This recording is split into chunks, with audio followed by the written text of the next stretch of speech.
Listen up, get ready, I'm not gonna take no more. There's a revolution, a revelation going on in my soul.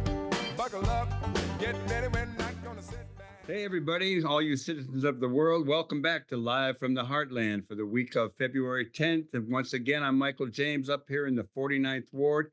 And it always brings me a lot of pleasure to bring on someone who knows a lot more than I do. The journalist, the analyst, the commentator, the co-producer of this show, the one and only Thom Clark. And once again, we're going to talk to Thom how he views things from the local to the global. So hello there, Thom, and let's take it away. Hello, Michael. Good to see you again. Good to see you. I've been seeing you a lot lately. It's always good. You watched the Grammys last night?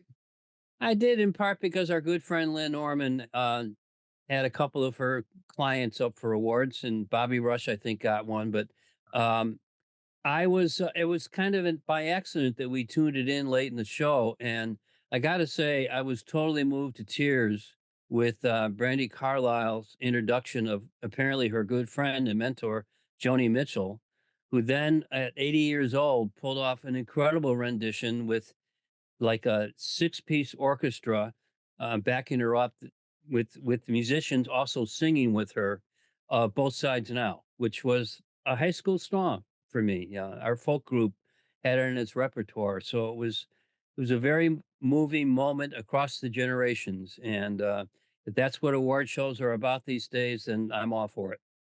Well, I got to watch a little of it. That was after we watched the really scary True Detective that's on.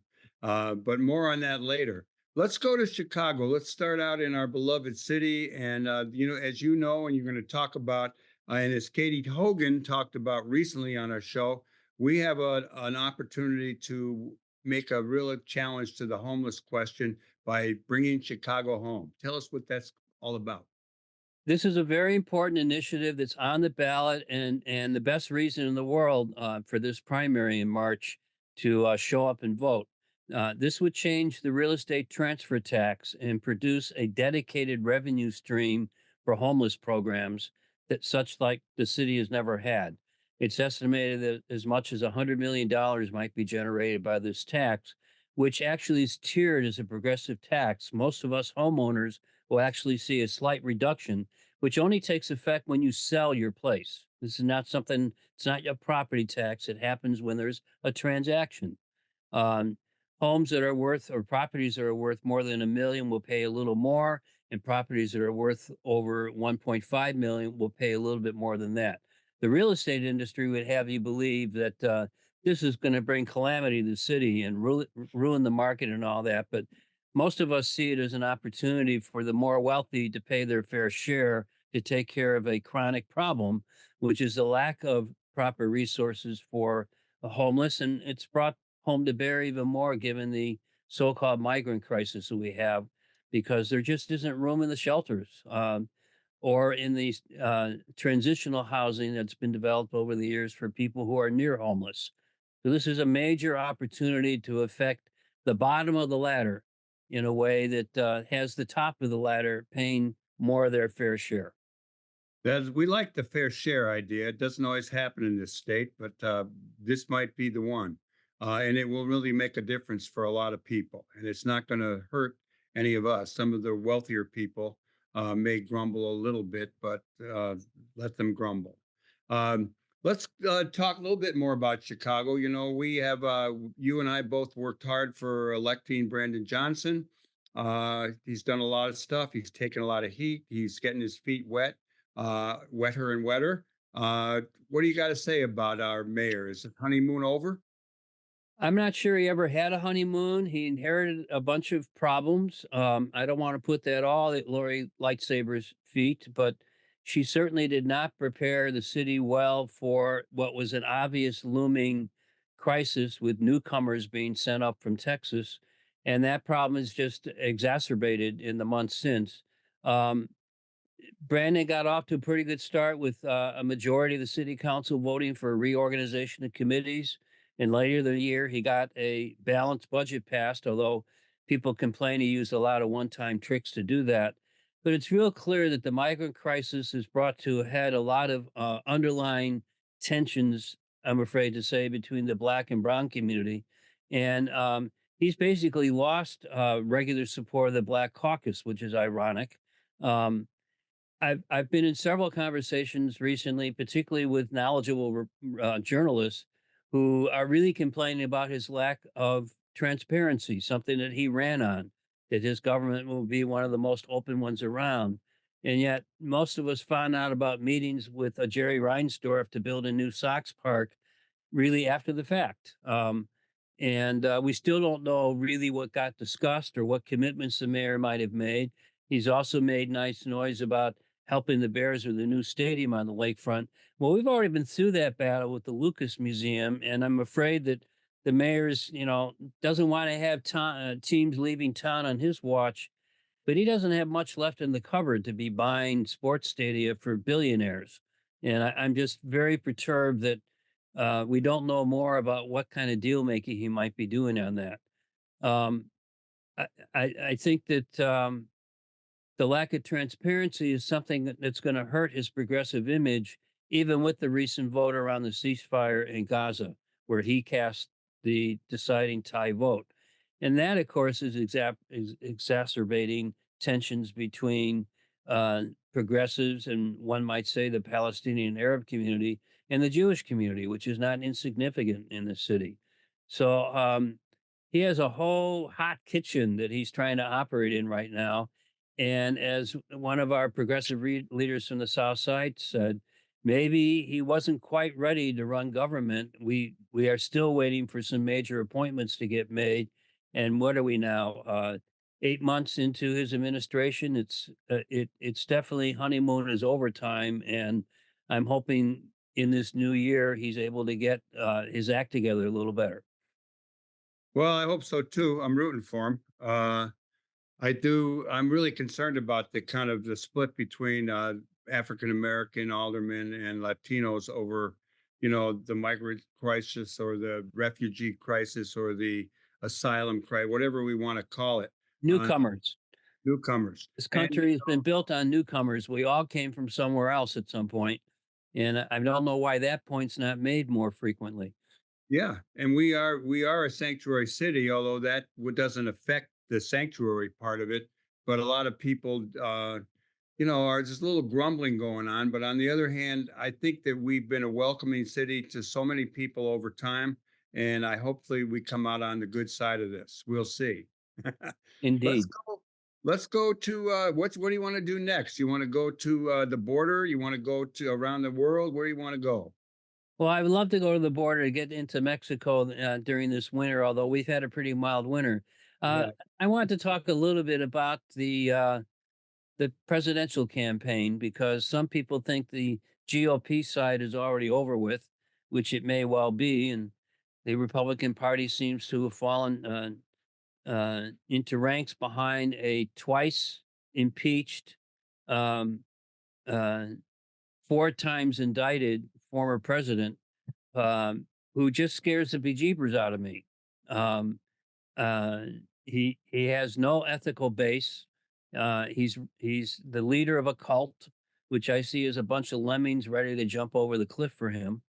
sure. And I also think, though, that despite the national polls and all that, it's really too early to pay attention to the racehorse style coverage that we're getting right now from the media, because most people are just trying to get by day to day, and they're not paying much attention to this election yet.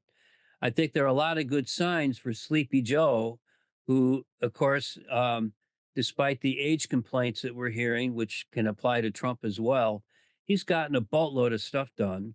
And it Yeah. shows that a good leader picks good people to manage stuff around him and get a lot done. And what he got done in the first 2 years of his administration is quite frankly amazing, given the split Congress he's been living with.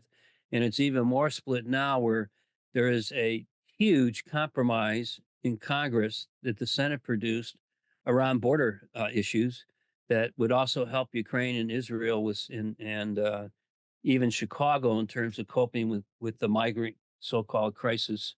Um, and This measure could probably easily pass the Senate, but the House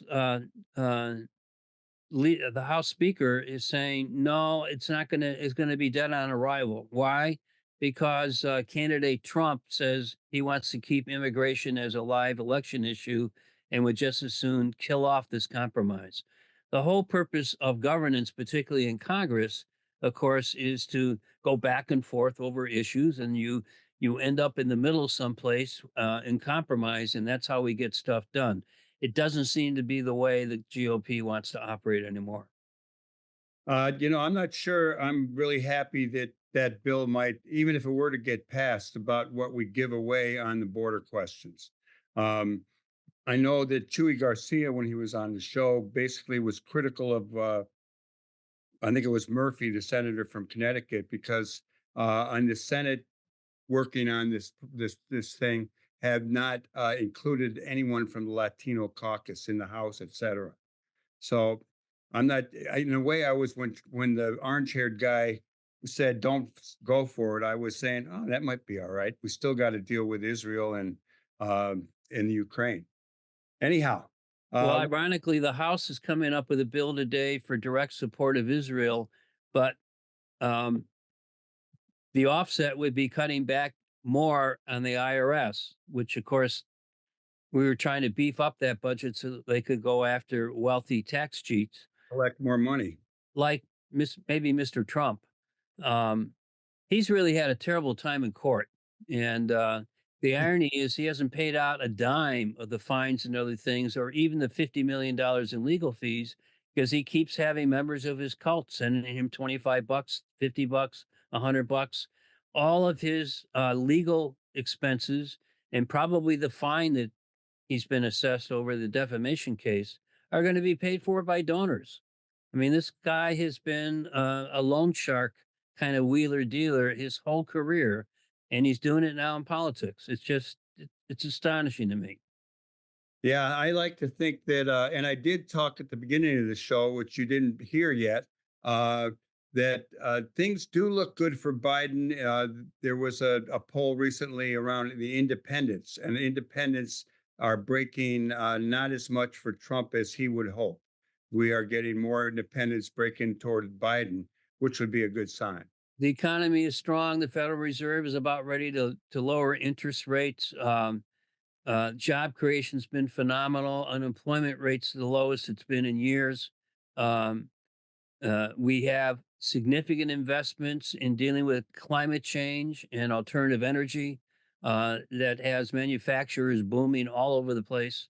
It really is a pretty fascinating backdrop to this. Well, he's too old to get anything done. Um, I suspect as we get closer to the election, we'll find out that when people have a choice between these two old men, they're going to go with the guy that got a lot done the last few years. And I I think think so. I think you can read the tea leaves in the polls and find that even though people dislike having these two guys running against each other again, uh, most people would rather have Biden than Trump. Well, one of the challenges to Biden is the handling of the war in the Middle East. Israel, Palestine, that whole question. We've seen across the country a clear shift in the support for Israel, particularly as they continue to bombard and go into Gaza. We got close to 30,000 dead there now. It's a real challenge for Biden in handling this, as you pointed out. Um, in Michigan, the Palestinians have been critical. I don't think they would vote for Trump, but the question is turning them out. What do you got to think about that Middle East stuff? Well, it goes beyond just Palestinians. I think the stalwart support for Israel, particularly the current regime, is going to hurt them amongst Arab voters in general. And that's a significant voting bloc beyond just Palestinians in Michigan, which is a critical swing state. Um, one reason we're getting the convention here in Chicago is to try to influence Wisconsin and Michigan to have that blue circle, I think they call it, solid for Joe. He needs those three states if he's going to succeed. And if we lose Michigan because of disagreements over the Gazan war, well, he cooked his own recipe on that, as far as I'm concerned. And like Hillary, who ignored Wisconsin in a campaign that she should have won, In fact, she had more popular votes. Um, 7 million. but she ignored Wisconsin, and that's a state that we shouldn't have lost. I don't want to recook that one back 8 years ago, or yeah, 8 years ago, Well, 12 years ago now. Um, time but flies. I do think we need to watch closely how things might pan out in Michigan. Um, I do think the UAW endorsement, which goes beyond just Michigan voters, but that's still a significant center for the auto industry, is a very positive note for Biden. And yeah, if Taylor Swift comes along again, that won't hurt either. Those Well, we'll cultural. hear more from Adam James a little later on that. He follows it closely. Taylor Swift and Kelsey and what's going on in football. Uh, Tom, when we were talking before we started recording, you said that you had some of your friends on Facebook had been critical of you because of your, questioning of the war in the Middle East and the Palestinian Gaza situation. Do you want to share any of that? Well, as someone who volunteered on a kibbutz 50 years ago when I was in college, I don't consider myself anti-Semite by any stretch of the imagination. But somehow criticizing the current government regime and its reaction to the real tragedy of October 7th, um, the reaction has really been overreach. And I think the best thing that could happen for both Israelis as well as Palestinians is to bring a pause to the fighting, to bring a pause to Israel's bombardment, which has clearly affected thousands of civilians, disproportionately to what Israelis lost. And if you look at a map of uh, the country of Gaza, which, by the way, is very similar in size and population to Chicago, it's been devastated. Uh, there's hardly anything left. The rebuilding that's going to happen, if that's allowed someday, is just going to be astronomical. And I just think it's time for us to reset and relook at this. And um, I've tried my best to be sympathetic to both sides, but it seems to be something that still raises a lot of suspicion about uh, how much support one might have for Israel. Yeah, it's an ongoing question. I'm sure we're dealing with. I'm on a bunch of old SDS people, Students for Democratic Society, and the stuff is going back and forth on it. Tom, we'll run out of time, so I want to take this opportunity to create what I think we should call honor the organizers, because we have a lot of people that we know are passing on to the Great Spirit Land. And one of them who we talked about last week was the organizer, Lou Kreinberg. Lou was a unique organizer, in part because of the turf he worked most of his career, which was on the west side. His he used to always say the best side. A lot of that was in Lawndale from '66 when Martin Luther King came here to many other battles over the years. He was very involved with trying to defeat gentrification in Pilsen, as well as going after the Carpenters Union for not accepting people of color into the apprenticeship program.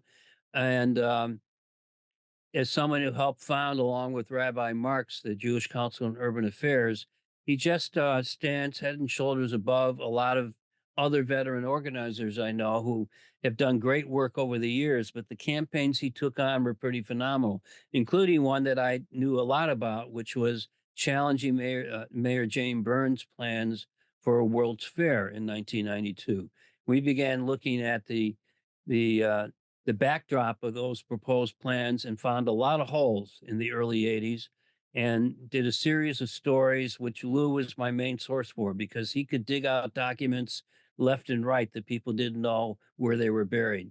And he really had to push us because it wasn't popular to oppose the World's Fair, but in fact, we helped defeat it.